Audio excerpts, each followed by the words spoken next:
नाही। आणि आपल्या जयंती मंडळाला मी विनंती करते की जरा कॉम्रेड हे नाव टाकलं पाहिजे।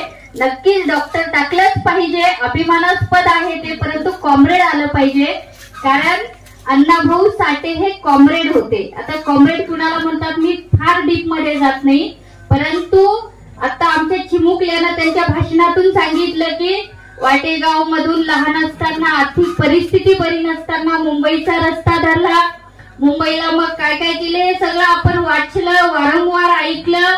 अण्णाभाऊ साठेचा इथं इतिहास सांगत बसायला आज वेळ नाही, परंतु अण्णाभाऊ साठेचा इतिहास समजून घेत असताना मी त्यांचा इतिहास सांगणे की मोठी नाहीये आणि एका जयंतीतून अण्णाभाऊ साठे समजतील इतका त्यांचा इतिहास छोटा नाहीये।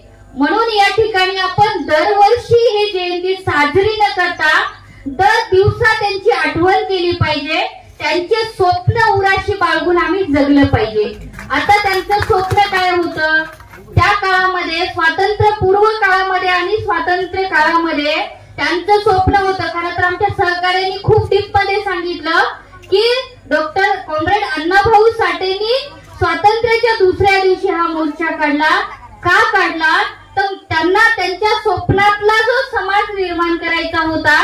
कारण खरं तर मी तुमच्या भाषणात पण कॉम्रेड जरा दुरुस्ती करते, आत्ताचं राजकारण आहे कॉम्रेड अण्णाभाऊ साठेंना बदनाम करण्याचं षडयंत्र या राजकारणी लोकांचं आहे, हे आम्ही समजून घेतलं पाहिजे। हळूहळू अण्णाभाऊ साठेंचे विचार नष्ट करण्याचं काम या सत्ताधाऱ्यांचं चालू आहे। खरं तर या ठिकाणी आम्ही कोणत्याही पक्षाचे असो, या ठिकाणी आम्ही कोणत्याही संघटनांचे, कोणत्याही जाती धर्माचे असो, कॉम्रेड अण्णाभाऊ साठे या देशांसाठी फार मोठं योगदान होतं। त्यांना जर संपवत असतील, खरं तर कोणत्याच नेत्यांना, कोणत्याच महापुरुषांना संपवण्याचं काम सत्ताधाऱ्यांनी करू नये, परंतु आम्हाला राजकारण समजून घेता आलं पाहिजे।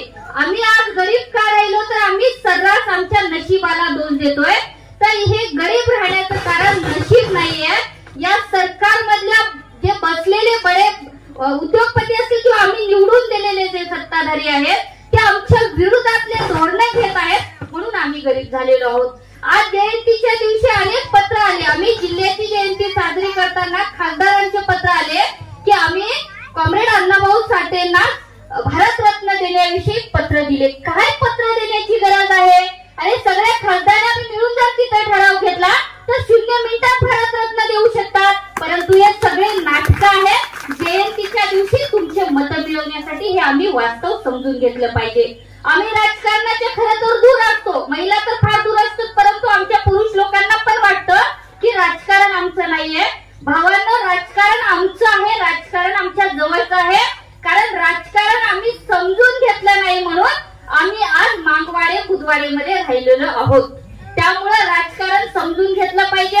आपले जे राजकारणी आहेत, आपल्या समाजातले पण आहेत, 10% राजकारणी लोक आमच्या 90% लोकांचं नाव घेऊन तिथं केलेले आहेत वर, परंतु आम्हाला मात्र मागवाडे बुधवाडेच्या बाहेर काढायला त्यांच्याकडे वेळ नसते। आज पत्रिका बघितलेल्या आहेत, तर तुम्हाला खरंच वाईट वाटू देऊ नका।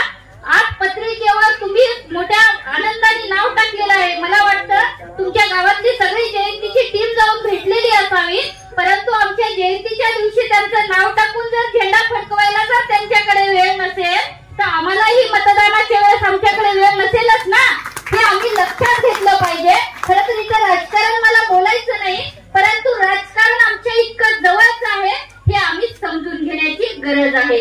काय होतं अण्णाभाऊ